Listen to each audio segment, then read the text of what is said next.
सभी हरि भक्तों को प्रणाम। आज हम लेकर आए हैं रविवार व्रत की विधि, रविवार व्रत की कथा आरती सहित। रविवार व्रत की विधि इस प्रकार है। यह व्रत सभी मनोकामनाओं की पूर्ति करने वाला है, मान सम्मान में वृद्धि तथा शत्रु क्षय करने वाला है। प्रातः काल स्नान आदि से निवृत्त हो स्वच्छ वस्त्र धारण करें, पवित्र स्थान को लीप कर सूर्य देव की पूजा करें, शांत चित्त होकर परमात्मा का स्मरण करें।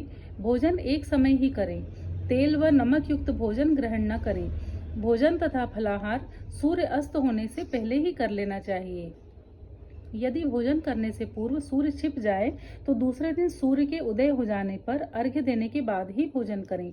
व्रत के अंत में कथा सुननी चाहिए। रविवार व्रत की कथा। एक बुढ़िया थी, वह प्रत्येक रविवार को सवेरे ही गोबर से घर लीपकर स्नान आदि कर भगवान की पूजा करती थी। फिर भोजन तैयार कर भगवान को भोग लगाकर स्वयं भोजन करती थी। श्री हरि की कृपा से उसका घर सभी प्रकार के सुख एवं धन धान्य से पूर्ण था। किसी प्रकार का विघ्न या दुख नहीं था। सब प्रकार से घर में आनंद रहता था। उसकी एक पड़ोसन, जिसकी गौ का गोबर वह बुढ़िया रोज लाया करती थी, उस बुढ़िया की संपन्नता से जलने लगी। वह विचार करने लगी कि यह वृद्धा सर्वदा मेरी गौ का गोबर ले जाती है, इसलिए अगले दिन से वह अपनी गौ को घर के भीतर बांधने लगी। वह रविवार का दिन था। बुढ़िया गाय का गोबर न मिलने के कारण अपना घर न लीप सकी। उस दिन उसने न तो भोजन बनाया, न भगवान को भोग लगाया और न ही स्वयं भोजन किया। इस प्रकार उसने निराहार व्रत किया। रात्रि हो गई, वह भूखी ही सो गई। रात्रि में भगवान ने उसे स्वप्न में दर्शन दिए और भोजन न बनाने तथा भोग न लगाने का कारण पूछा। वृद्धा ने कहा उसे गोबर नहीं मिला, इस कारण वह भोग नहीं लगा सकी। तब भगवान ने कहा, हे माता, हम तुमको ऐसी गौ देते हैं जो सभी इच्छाएं पूर्ण करती है, क्योंकि तुम हमेशा रविवार को पूरा घर गौ के गोबर से लीपकर भोजन बनाकर मेरा भोग लगाकर ही स्वयं भोजन करती हो। इससे मैं बहुत प्रसन्न हूँ। मैं निर्धन को धन और बांझ स्त्रियों को पुत्र देकर उनके दुखों को दूर करता हूँ तथा अंत में मोक्ष देता हूँ। स्वप्न में ऐसा वरदान देकर भगवान अंतर्धान हो गए। प्रातः जब वृद्धा की आंखें खुली तो उसने देखा कि आंगन में एक अति सुंदर गौ और बछड़ा बंधे हुए हैं। गौ और बछड़े को देखकर वह वृद्धा अत्यंत प्रसन्न हुई और उनको घर से बाहर बांध दिया। वहीं उनके खाने के लिए चारा भी डाल दिया। तब उसकी पड़ोसन ने बुढ़िया के घर के बाहर एक अति सुंदर गौ और बछड़े को बंधा देखा तो द्वेष के कारण उसका हृदय जल उठा। जब उसने देखा कि गौ ने सोने का गोबर किया है तो वह चोरी से उस गौ का गोबर उठाकर ले गई और अपनी गौ का गोबर उसकी जगह पर रख गई। वह प्रतिदिन ऐसा करती। सीधी सादी बुढ़िया को उसकी इस चालाकी की खबर नहीं हुई। सर्वव्यापी ईश्वर ने सोचा कि चालाक पड़ोसन के कर्म से बुढ़िया ठगी जा रही है। एक दिन भगवान ने संध्या के समय अपनी माया से बड़े जोर की आंधी चला दी। बुढ़िया ने आंधी के भय से अपनी गौ को घर के भीतर बांध लिया। प्रातः काल उठकर जब वृद्धा ने देखा कि गौ ने सोने का गोबर दिया है तो उसके आश्चर्य की सीमा न रही। अब वह प्रतिदिन गौ को घर के भीतर बांधने लगी। पड़ोसन ने देखा कि बुढ़िया गौ को घर के भीतर बांधने लगी है और उसका सोने का गोबर उठाने का दाम नहीं चलता, तो वह ईर्ष्या और डाह से जल उठी। अन्य कोई उपाय न देख पड़ोसन ने उस देश के राजा की सभा में जाकर कहा, महाराज, मेरे पड़ोस में एक वृद्धा के पास ऐसी गऊ है जो नित्य सोने का गोबर देती है। आप वह सोना प्राप्त कर उससे प्रजा का पालन करिए।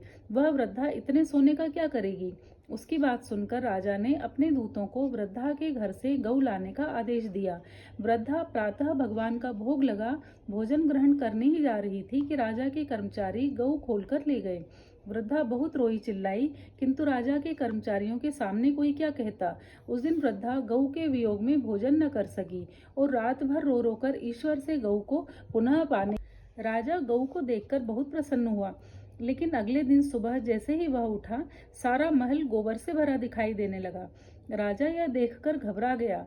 भगवान ने रात्रि में राजा को स्वप्न में कहा, हे राजा, गाय वृद्धा को लौटाने में ही तेरा भला है। उसके रविवार के व्रत से प्रसन्न होकर मैंने यह गऊ उसे दी थी। प्रातः होते ही राजा ने वृद्धा को महल में बुलाकर बहुत से धन के साथ सम्मान सहित गाय बछड़ा उसे लौटा दिया और अपने कार्य के लिए उससे क्षमा प्रार्थना की। इसके बाद राजा ने उसकी पड़ोसन को बुलाकर उचित दंड दिया। इतना करने के बाद राजा के महल से गंदगी दूर हुई। उसी दिन से राजा ने नगर वासियों को आदेश दिया कि राज्य की समृद्धि तथा अपनी समस्त मनोकामनाओं की पूर्ति के लिए रविवार का व्रत करें। व्रत करने से नगर के लोग सुखी जीवन व्यतीत करने लगे। अब कोई बीमारी तथा प्रकृति का प्रकोप उस नगर पर नहीं होता था। सारी प्रजा सुख से रहने लगी। भगवान सूर्यदेव की आरती। जय जय कश्यप नंदन, ओम जय अदिति नंदन, त्रिभुवन सुमिरन कंदन, भक्त हृदय चंदन, त्रिभुवन तिमिर निकंदन, भक्त हृदय चंदन, जय कश्यप नंदन।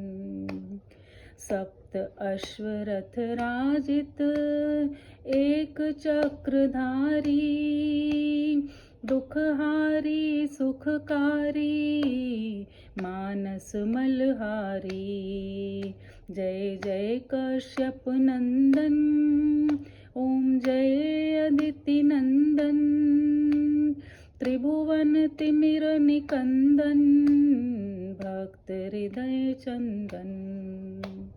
सुर मुनि भूसुर वंदित विमल विभवशाली, अघदल दलन दिवाकर, दिव्य किरण माली, जय जय कश्यप नंदन।